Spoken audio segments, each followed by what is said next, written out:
आप किस तरह के उद्योग में हैं सबसे पहले ये बात करते हैं और उसके बाद जो समाज सेवा की आपकी बातें हैं और आपकी मुहिम है उस पर आते हैं। टेक्सटाइल केमिकल्स बनाते हैं जो जी। कपड़े पे लगते हैं। हम और आप जो भी आज कपड़ा पहनते हैं वो जब तक ये केमिकल्स के साथ वो कपड़ा प्रोसेस नहीं होता है तब तक वो केमिकल्स के बिना वो कपड़ा आगे नहीं बढ़ता है। आप पर जोर दे रहा है। मैंने जो कुछ जाना है उसके हिसाब से आप युवाओं को लेकर भी काम करते हैं, उसके अलावा स्वास्थ्य को लेकर भी काम करते हैं, शिक्षा को भी लेकर काम डिफरेंट करते प्लेटफॉर्म्स हैं। हैं। जी। लोग मुझे अक्सर कहते हैं कि अनिल तुमको एक या दो चीज़ पकड़ के आगे चलनी चाहिए। हम्म। अपनी अपनी सोच है। मेरा ये मानना है कि हमारे देश में अलग अलग किस्म की कठिनाइयाँ हैं हम्म। और मैं आपको ईमानदारी से कहूँ अगर एक जीवन भी हम पूरा निछावर कर देंगे ना तो भी तकलीफें देश में ख़त्म नहीं होगी। हम्म। इसके लिए we get into a platform जहाँ हम वर्सेटाइल कुछ ना कुछ करते चलते हैं। जी। दोस्तों नमस्कार। विविध भारती के स्टूडियो में इस समय हमारे साथ हैं डॉक्टर अनिल मुरारका, जो एक जाने माने उद्योगपति और समाजसेवी हैं। अनिल जी, बहुत बहुत स्वागत आपका। आभार आपका। अनिल जी, आप किस तरह के उद्योग में हैं सबसे पहले ये बात करते हैं और उसके बाद जो समाज सेवा की आपकी बातें हैं और आपकी मुहिम है उस पर आते हैं। भाई साहब, मैं बहुत छोटा सा काम करता हूँ। टेक्सटाइल केमिकल्स बनाते हैं जो जी। कपड़े पे लगते हैं। हम और आप जो भी आज कपड़ा पहनते हैं वो जब तक ये केमिकल्स के साथ वो कपड़ा प्रोसेस नहीं होता है तब तक वो केमिकल्स के बिना वो कपड़ा आगे नहीं बढ़ता है। जी। जितनी आज टेक्सटाइल मिलें हैं जो कपड़ा बना रही हैं उन्हीं में हम सप्लाई चेन है हमारी। और कोशिश करते हैं कि आज जो हमारी भारत माता है उनको दिमाग में रखते हुए जो भी ग्रीन एनवायरनमेंट पे, ग्रीन केमिस्ट्री पे काम हो सकता है वो करते चलते हैं। जी, इसके साथ आप समाज के लिए बहुत कुछ करते हैं। एक एम्पल फाउंडेशन आपने, एम्पल मिशन आपने बनाया है। मुझे इसके बारे में बताइए कि ये ख्याल कैसे आया और ये जो मिशन है क्या काम कर रहा है। भाई साहब, जब मैं कॉलेज में था उन दिनों को अगर मैं याद करूं, बड़ी कठिनाइयां फेस करते थे। कॉलेज का एक तो जनरल सेक्रेटरी होना और फिर कॉलेज के लिए कुछ न कुछ कल्चरल प्रोग्राम्स करना, वो सब हमारे फॉर्मेट में आता था। उन दिनों फाइनेंस की बड़ी तकलीफ़ होती थी। हम्म। किसी से पैसा मांगने जाओ कोई जल्दी पैसा देता नहीं था। हम्म। और दुर्भाग्यपूर्ण, मैंने कैसे भी उस चीज़ से अपने आप को बाहर निकाला। 3 साल में जीएस रहा कॉलेज का। जी। लेकिन उन दिनों एक दिमाग में कहीं ना कहीं घर बन गया हम्म। कि अगर मैं कभी ज़िंदगी में सक्षम हुआ तो यूथ को प्रमोट ज़रूर करूँगा। हम्म। जब बिज़नेस में घुसा बाबूजी के साथ में, तब एक पल ऐसा आया कि यार मुझे डेफिनेटली मेरी स्कूल और मेरी कॉलेज के लिए तो नक्की कुछ ना कुछ करना है। अच्छा। यहाँ से एक ट्रिगर हुआ जी। एंड फिर वो कारवां चलता रहा चलता रहा। आज आपके सामने बैठा हूँ। आपने कहा एम्पल मिशन, क्योंकि मैं पहले छोटे छोटे काम करता था। मेरे बेटे ने मुझे गाइड किया वन फाइन डे, क्योंकि the youth of today is power centric. उसने कहा पापा आप जो भी कर रहे हो इसको अंडर वन रूफ करो, एक नाम दो उसको, ताकि लोगों को समझ में आए कि अगर अनिल मुरारका कुछ कर सकता है तो ऐसे काफ़ी लोग सक्षम हैं। क्यों ना वो भी कुछ आपको देख के इंस्पायर हो और कुछ करें। इस तरीके की थॉट थी। ईश्वर की कृपा से, माँ बाप के आशीर्वाद से आज कुछ ना कुछ चल रहा है, आगे बढ़ा रहे हैं आगे। जी। एम्पल मिशन किन किन चीज़ों पर जोर दे रहा है? मैंने जो कुछ जाना है उसके हिसाब से आप युवाओं को लेकर भी काम करते हैं, उसके अलावा स्वास्थ्य को लेकर भी काम करते हैं, शिक्षा को भी लेकर काम करते डिफरेंट हैं। प्लेटफॉर्म्स हैं। जी। लोग मुझे अक्सर कहते हैं कि अनिल तुमको एक या दो चीज़ पकड़ के आगे चलनी चाहिए। अपनी अपनी सोच है। मेरा ये मानना है कि हमारे देश में अलग अलग किस्म की कठिनाइयाँ हैं और मैं आपको ईमानदारी से कहूँ अगर एक जीवन भी हम पूरा निछावर कर देंगे ना तो भी तकलीफें देश में ख़त्म नहीं होगी। इसके लिए we get into a platform जहाँ हम वर्सेटाइल कुछ ना कुछ करते चलते हैं। जी। हम सड़कों पे गड्ढे भरते हैं। अच्छा। लोग हमारे पे हंसते थे पहले, हमको गालियाँ देते थे लोग कि यार ये क्या, तुम ट्रैफिक न्यूसेंस कर रहे हो। भाई हमारा मकसद ट्रैफिक न्यूसेंस करना नहीं है। हमारा मकसद ये था कि उन गड्ढों की वजह से जो बाइकर्स की जान जाती है वो ना जाए।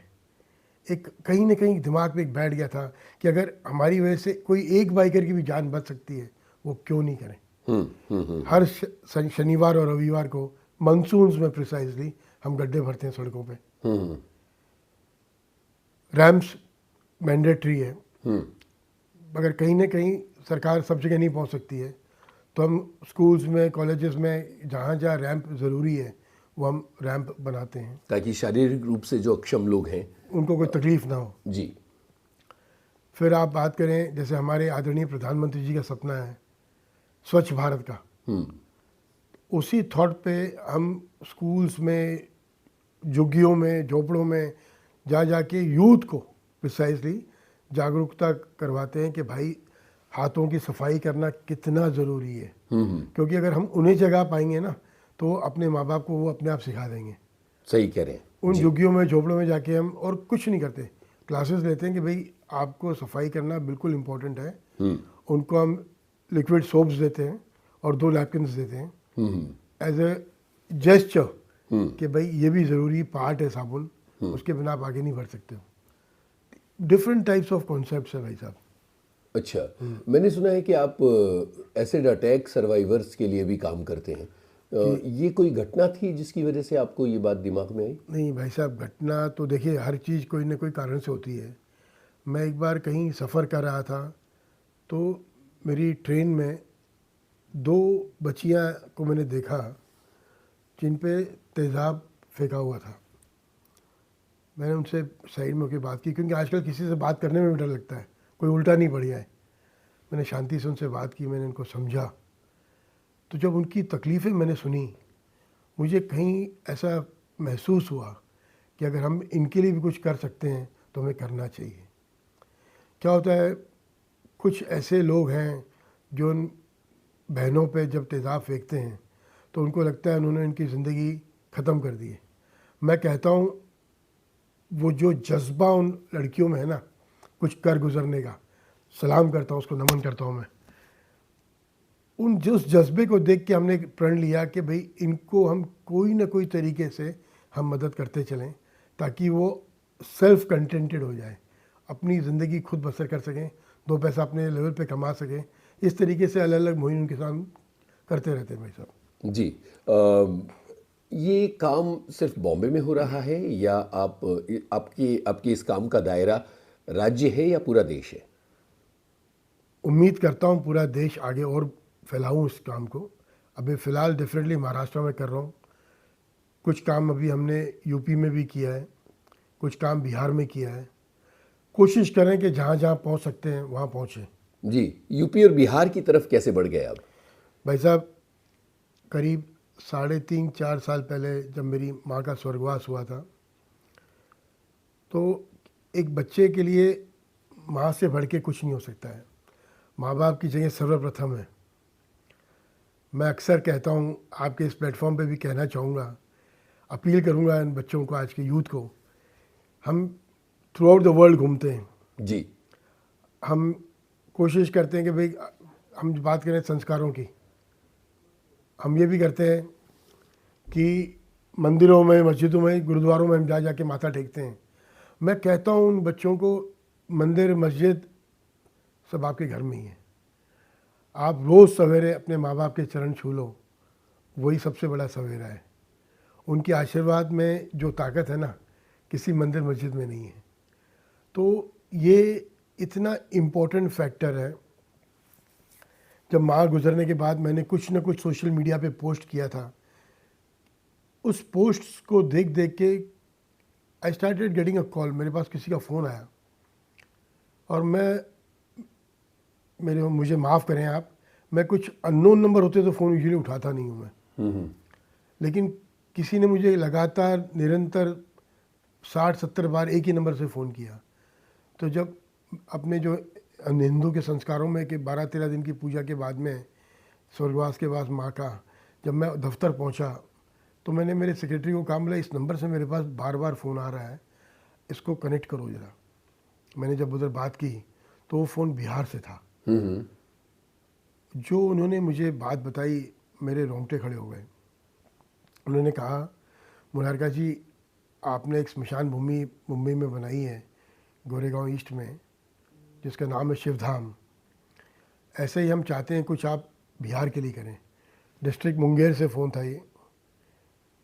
भाई साहब मैंने तुरंत मेरी ऑफिस से एक लड़के को भेजा जगह को समझने के लिए, क्योंकि आज आप कोई आपको फ़ोन करता है, आप किस पे भरोसा करोगे। तो जब मेरा आदमी वहाँ पहुँचा, उसने पूरा मुआयना किया, देखा, उसने कहा सर ये बहुत जेन्युइन प्रॉब्लम है, हमें इसके लिए कुछ करना चाहिए, हम अगर हम कर सकते हैं तो करना चाहिए।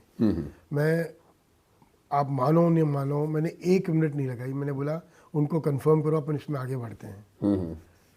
करीब 2 साल पहले वहाँ पर एक स्मशान भूमि का निर्माण कर पाए, जो माता जी के हमने समर्पित की है।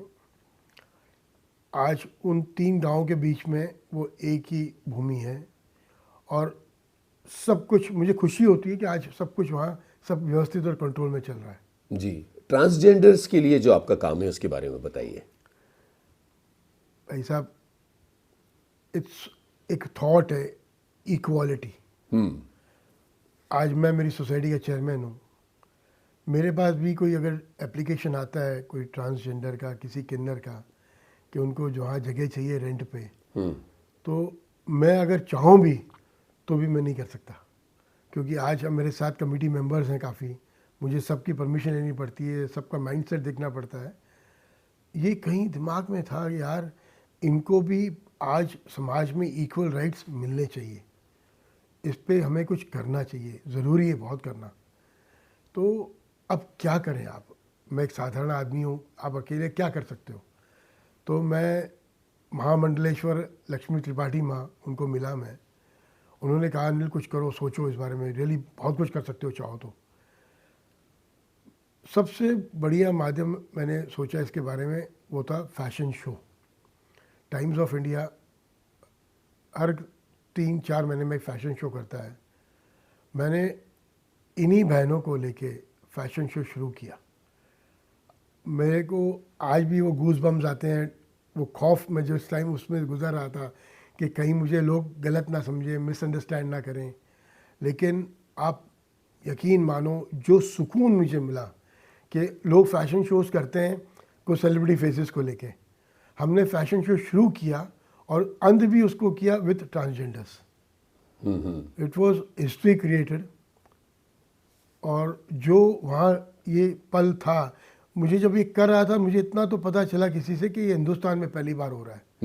लेकिन जब वो कंक्लूड हुआ तो मुझे मीडिया वालों ने बताया कि ये हिंदुस्तान में नहीं, अक्रॉस द वर्ल्ड ये पहली बार हुआ है। बिल्कुल, बहुत बड़ी बात है ये। और क्या क्या उनके लिए प्रयास किए जा रहे हैं? कोशिश करें भाई साहब, हर चीज़ डिस्कस करने की नहीं होती है, जी। बट कोशिश पूरी कर रहे हैं कि हमारे इस देश में उन्हें पूरे समाज में इक्वल राइट्स पक्का मिले। आप अपने कामों में, अपने उद्योग में इतने ज़्यादा व्यस्त रहते हैं, इसके बीच में ये सारी गतिविधियां करने के लिए किस तरह से आप समय निकालते हैं? भाई साहब, मैं शुक्रिया कहूँगा मेरे बीवी को, मेरे बच्चों को, कि वो मुझे पूरा कोऑपरेट करते हैं, समय देते हैं मुझे। क्योंकि भाई साहब, व्यस्त तो आज हमारे प्रधानमंत्री से व्यस्त ज़्यादा कोई नहीं है, तो भी वो हर चीज़ के लिए समय निकालते हैं। आप सोचिए, इतनी बारीकियों से वो एक एक चीज़ को लेते हैं और आगे बढ़ते हैं। प्रेरणा स्वरूप है आज वो। आज अगर वो इस लेवल पे बैठ के इतना कुछ कर सकते हैं, हम और आप क्या है, कुछ नहीं है। तो एक मुहिम कर लेना चाहिए हमें सबको कि जो भी हम देश के हित में कुछ काम कर सकते हैं वो हमें ज़रूर करना चाहिए। नथिंग इज़ इम्पॉसिबल, ये जो वर्ड है ना इम्पॉसिबल, वो खुद कहता है आई एम पॉसिबल। क्या बात है।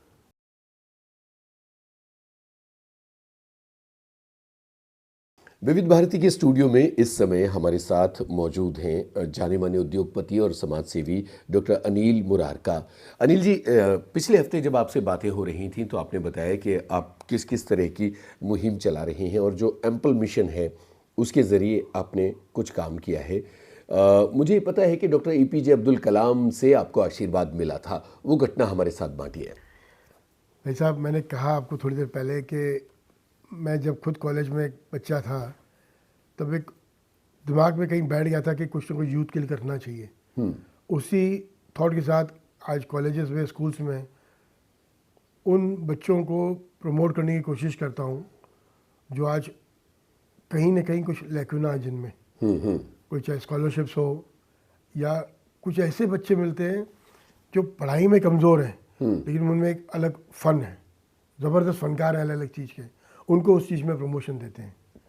तो यहाँ पर उन सितारों को एक प्लेटफॉर्म पे लेने आके आने की कोशिश करता हूँ और उनको जिस चीज़ में, जिस फैकल्टी में उनको आगे ग्रूम करना है, कुछ बड़े फनकारों को साथ में करके उनको हम ग्रूम करवाते हैं। क्या बात है। कोशिश भाई साहब, कोशिश। तो ये बहुत बड़ा काम है। और जब आप डॉक्टर एपीजे अब्दुल कलाम से मिले, वो कैसा अनुभव था? उनके साथ अनुभव बहुत बेहतरीन था। वो लम्हा मैं ज़िंदगी में कभी नहीं भूलूंगा। आइडल हैं वो। आज उनके जो शब्द थे वो मेरे कानों में अक्सर गूंजते हैं। अनिल बेटा, तुम मुंबई शहर में, महाराष्ट्र में बहुत कुछ कर रहे हो।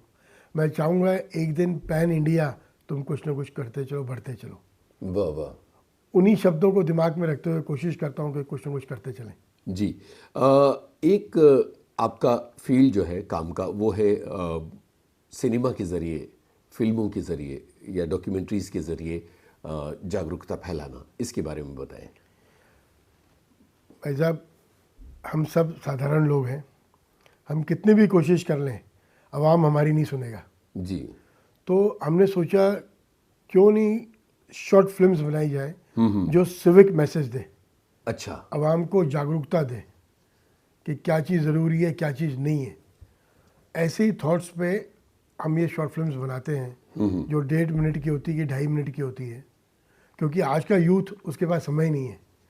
उनको जब तक कोई चीज़, कोई कंटेंट समझ में नहीं आता है या ग्लू नहीं करता है उनको, तो उसको देखते नहीं हो। इसके लिए शॉर्ट फिल्म्स ही बनाते हैं और उनको हम बनाते हैं विद सेलिब्रिटी फेसेस के साथ में, बॉलीवुड के फनकारों को लेके। 2 चीज़ हम जोड़ने की कोशिश करते हैं, एक बॉलीवुड, दूसरा ऊपर वाले का खौफ। वैसे ही हमने एक फिल्म बनाई थी भाई साहब, स्वच्छ भारत पे, जो हमारे प्रधानमंत्री जी का सपना है। उस पर एक बहुत सरल सा एक मैसेज दिया था हमने कि अगर हम हमारे घरों में, प्रांगण में, दफ्तरों में सफाई नहीं रखेंगे तो लक्ष्मी जी का वास नहीं होता है। मैं ग्रेटफुल हूँ कंगना जी का, बच्चन साहब के वॉइस ओवर के लिए, ओमकार कपूर, ईशा कोप्पिकर जी, रवि किशन साहब का, जिन्होंने निस्वार्थ इस फिल्म में काम किया। और आप सोचिए, एक साधारण आदमी अनिल मुरार का इस फिल्म को ट्वीट किया आदरणीय प्रधानमंत्री जी ने। तो लोग मुझे अक्सर कहते हैं, अरे अनिल तुम ये शॉर्ट फिल्म्स बनाते हो, इनको कोई अवार्ड्स के लिए पिच करो। कोई ज़रूरत ही नहीं है। थॉट ये है कि आवाम को जगाना है और इसका सबसे बड़ा रिवॉर्ड, एक फिल्म को जब प्रधानमंत्री जी ट्वीट करते हैं, इससे बेहतरीन रिवॉर्ड क्या मिल सकता है आपको? बिल्कुल। और जो हमारे फौजी हैं उनसे भी आपका एक जुड़ाव है, वो क्या है? भाई साहब, जुड़ाव तो हम सबको होना चाहिए फौजी के लिए। मैंने कहा मैं एक आम आदमी हूँ। जी। CISF के जो जवान आज, हम जब एयरपोर्ट पे भी घुसते हैं, हर चौखट पे वो CISF का जवान तैनात है अपने देश की हिफाजत के लिए। मैं कहता हूँ, अक्सर कहता हूँ, आज भी कहूँगा आपके सामने, जब मैं वहाँ घुसने लगता हूँ, सबसे पहले जो जवान मिलता है मेरे को, मैं एक ही चीज़ कहता हूँ, जय हिंद। वाह। भाई साहब, जो फील फैक्टर इस 2 शब्दों में है ना, जय हिंद और वंदे मातरम, ज़बरदस्त। मैं कहता हूँ आप ट्राई करके देखिए। आप जहाँ भी आपको अपने जवान मिलें, पुलिस स्टेशन हो, फायर ब्रिगेड हो, CISF का मैंने कहा आपसे, आर्मी, नेवी, कोस्ट गार्ड, सबसे कहीं ना कहीं कोई ना कोई जुड़ाव हमारा। क्यों है? क्योंकि हम एक अवार्ड शो करते हैं जो इन जाबाजों के लिए है। देखिए, सरकार बहुत कुछ कर रही है, लेकिन सरकार फिर भी हर जगह नहीं पहुंच सकती है। हम कोशिश करते हैं कि इस प्लेटफॉर्म पे उन जाबाजों को लेके आएँ जिन्होंने कुछ अद्भुत किया हो, लाजवाब किया हो, देश के हित में किया हो। उनको हम एक जगह पे बुला कर आमंत्रित करते हैं, उस प्लेटफॉर्म पे एक शो करते हैं और उसको, इस शो को फिर कोशिश करते हैं ऑन एयर लेके जाएँ, ताकि आवाम तक ये पहुँचे कि हमारे ये जो जाबाज हैं, जिसकी वजह से हम आज जो आराम से सांसें ले रहे हैं, उनको भी हमें नमन करना बहुत ज़रूरी है। जी। समर्पण फाउंडेशन क्या है? समर्पण भाई साहब हमारा फैमिली ट्रस्ट है, it's called CB Murarka charitable trust. Hmm. जो जो बड़े प्रोजेक्ट्स हैं, स्मशान भूमि, lawyers chambers, bus depots, police constable quarters, जो भी मैं कर सकता हूँ या जो मेरे पास पहुँचता है उसकी मैं कोई मदद कर सकता हूँ, वो सारे बड़े प्रोजेक्ट्स इस संस्था के नीचे हम करवाते हैं। सेल्फ फंडेड है भाई साहब। हम कोशिश करते हैं और आदर बड़े जुटे हुए अमल इस बात पे कि दादाजी ने एक बात कही थी मेरे को, बेटा जितना भी काम करना हो समाज के हित के लिए, जितनी तुम्हारी चादर है उतनी तुम फैलाना, किसी से भी 1 रुपया नहीं लेना। क्योंकि जिस दिन हम किसी से पैसा लेते हैं ना भाई साहब, यू आर आंसरेबल कि आपने वो पैसा क्या किया, किसके लिए लिया। काम वो करो जो पीछे एक इम्प्रेशन छोड़ जाए, for the legacy to continue. मैं आपको कहता हूँ, मैंने तो कोशिश की, मेरा बेटा भी है सिद्धांत मेरे साथ अभी जुड़ा हुआ है, वो भी पूरा इस मुहिम को आगे लेके चल रहा है कि पापा समाज के प्रति तो अपने को जो कुछ भी कर सकते हैं करते रहना चाहिए और कर ही रहे हैं। दैट इज शुड बी, हम सबका लक्ष्य होना चाहिए भाई साहब कि दिया हमें समाज नहीं है तो कम से कम जाने के पहले समाज को समर्पित करके जाए। बिल्कुल सही है। तो अगर कोई संस्था या कोई समाज का कोई तबका या किसी शहर के लोग आपसे संपर्क करना चाहते हैं किसी मुहिम के तहत, तो वो इस ट्रस्ट से किस तरह से जुड़ सकते हैं या किस तरह से अपनी बात कह सकते हैं वहाँ तक? भाई साहब मुझे सिर्फ एक चिट्ठी डाल दें, जी। एक मेल डाल दें, मैं आपको कंफर्म करता हूँ, वादा करता हूँ, मेरा ऑफिस तुरंत उनको कांटेक्ट करेगा। जी। इसमें कोई संदेह नहीं है। आपको उदाहरण के तौर पे मैंने अभी बताया बिहार के स्मशान भूमि के बारे में, जी। तो जो कुछ भी अनिल के बस में होगा ना, अनिल ज़रूर करेगा। क्या बात है। कौन बनेगा करोड़पति में आप अपीयर हुए थे, वो क्या मामला था? जब मैं बच्चा था ना भाई साहब, बहुत कहानियाँ सुनता था, मेरे दादाजी से, मेरी दादी से काफ़ी किस्से सुने मैंने। ऐसे ही एक समय था जब मैं खुद स्ट्रगल कर रहा था, लोकल ट्रेन्स में जाना, BST बसेस में जाना, आज भी चढ़ता हूँ, लेकिन आज चढ़ता हूँ समय बचाने के लिए कि जल्दी पहुँचाएगी लोकल ट्रेन हमको। उस टाइम पे पैसे बचाने के चक्कर में चढ़ता था। तो एक दिन, आज करीब 13-14 साल पहले, मैं जब गाड़ी में बैठा था, माँ ने मुझे टिफ़िन दिया था मेरा, मुझे कहीं भूख लगी, मतलब कुछ खाना खा लेना चाहिए। रास्ते में गाड़ी चल रही थी, एक जगह गाड़ी सिग्नल पे रुकी। वाइल आई वॉज ईटिंग, मैं जब खाना खा रहा था तो दरवाजे खिड़की पे एक दस्तक दी किसी ने। मैं तो पलट के देखा मैंने, तो मैंने देखा एक बच्चा और एक लाचार माँ वहाँ खड़े थे मेरी दरवाजे के बाहर गाड़ी के, इस उम्मीद से कि मैं उनको कुछ खाने का दे दूँ। मेरे से रहा नहीं गया, मैंने वो डब्बा तुरंत बंद किया और वो डब्बा मैंने उनको दे दिया। बड़ा सुकून मिला उस दिन। मैं निकल गई, गाड़ी निकल गई, दफ्तर पहुंचा, ऑफिस के काम में लग गया, भूल गया मैं तो कि कुछ ऐसा हुआ था। शाम को जब मैं घर पहुंचा तो माँ ने कहा कि बेटा तेरा टिफ़िन नहीं आया आज वापस। तब मुझे ख्याल आया, मतलब माँ सॉरी, आज रास्ते में ऐसा ऐसा हुआ था, मैंने मेरा टिफ़िन उनको दे दिया। माँ, भाई साहब कहते हैं ना, माँ बाप के चरणों में स्वर्ग है।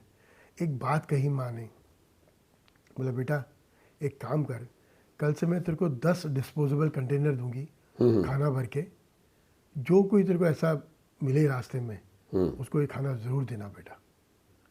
इस तरीके से कारवां शुरू किया था भाई साहब। वाह। आज मुंबई शहर में रोज़ाना काफ़ी डब्बे बांट रहे हैं हम उन ज़रूरतमंदों के लिए जिनके पास खाना नहीं है या खाना नहीं पहुंचता है। मैं उम्मीद करता हूं शायद मेरी आंखें बंद हो उसके पहले ऐसा कोई मंज़र मैं देख सकूं कि हमारे देश में रात को कोई भूखा न सोए। वाह। आदिवासियों के लिए जो आपने काम किया है अक्सा में, उसके बारे में बताएं। मैंने कुछ नहीं किया भाई साहब, एक छोटा सा प्रयास था। मेरे पास किसी का फ़ोन आया था कि भाई यहाँ पे ये एक स्मशान भूमि है, वो जर्जर हालत में है जी। और आदिवासी भाई बहनों की बॉडीज़ वहाँ जलाने की परमिशन नहीं है उस प्लेटफॉर्म पे। हम्म, भाई साहब, बड़े ताजुब की बात है, आज मुंबई शहर में अगर ऐसा हो रहा है तो आई वॉज रियली अशेम्ड कि ये क्या हो रहा है। मैंने उनके आदेश का पालन किया। वहाँ पर हम उसको पूरा, उस स्मशान भूमि को पूरा रीवैम्प कर पाए, उसका जीर्णोद्धार किया हमने और उन आदिवासी भाई बहनों के लिए भी वहाँ प्लेटफॉर्म्स क्रिएट कराए गए कि उन्हें भी एक फेयरवेल तरीके से मिले। ये हम सबका धर्म है, कर्तव्य है कि हम जो भी हमारे मनुष्य जीवन में हैं उन्हें कम से कम जाते जाते तो एक अच्छी विदाई दें। जी बिल्कुल। ये एक छोटी सी पहल थी जो कर पाए हम भाई साहब। जी। अच्छा, किताबों की बात करते हैं, आपने कुछ किताबें भी लिखी हैं और इसके अलावा आप इस दिशा में भी कुछ काम कर रहे हैं, वो बताएं। आपने काफ़ी रिसर्च किया है। किताबें मैंने मेरी पर्सनल इंटरेस्ट के लिए लिखी भाई साहब। सबसे पहले मैंने किताब लिखी मेरे दादाजी के ऊपर, जी। चिरंजी लाल मुरारका साहब पे। क्यों लिखी भाई साहब, उसका कारण था क्योंकि एक स्मशान भूमि हम बना पाए थे मुंबई शहर में और वो बनने के बाद सरकार ने, जहाँ मैं रहता हूँ उस एक चौक को दादाजी के नाम पे समर्पित किया है। मुझे ऐसा लगा ये चौक का नाम तो दादाजी के नाम पे आ गया, लेकिन जहाँ लोग वो फ्लैट्स में रहते हैं उनको ये नहीं लगना चाहिए कि ये पॉलिटिकल अफेयर है। तो मैंने दादाजी पे कुछ लिखना शुरू किया, हम कुछ कंपाइल कर पाया, मैं किताब बना पाया उस पर और मैं पूरे उस लेन में जितने फ्लैट्स थे सबके पास जाके मैंने वो एक एक की किताब की कॉपी दी, सिर्फ इस मकसद से कि उनको ये एहसास होना चाहिए कि जिस नाम का तख्ता उस गली पे आज लगा है कोई रीज़न से लगा है, उन्होंने देश के प्रति काफ़ी कुछ किया था। तो ये एक थॉट थी, इस वजह से किताब लिखी गई। जी। दूसरी किताब, जब पापा ने, मेरे बाबूजी ने 50 साल कमर्शियल कैरियर के पूरे किए थे, एक बेटे की हैसियत से मैं बाबूजी को क्या दे सकता हूँ, कुछ नहीं दे सकता हूँ, मैं सब कुछ उनका ही दिया हुआ है। तो ये किताब मैंने बिना उनकी परमिशन के लिखनी शुरू की थी। मेरा सौभाग्य रहा कि मैं लिख पाया और फिर वन फाइन डे ये बुक उनको मैंने प्रेजेंट की कि dad, this is a small tribute from a son to a father. इस तरीके से फिर एक किताब माँ पे लिखी, एक दादी पे लिखी और अब एक कोशिश कर रहा हूँ जो मैं अभी तो डिक्लेयर नहीं करूँगा, एक बहुत बड़ा नाम है अपने हिंदुस्तान का, उन पर एक किताब लिखने की कोशिश कर रहा हूँ। हो सकता है ईश्वर ने चाहा तो 6-7 महीने में उसको भी पूरी कर लूँगा मैं। जी, बहुत अच्छा लगा आपसे बात करके अनिल मुरारका जी। आप विविध भारती के स्टूडियो में आए, बहुत बहुत शुक्रिया।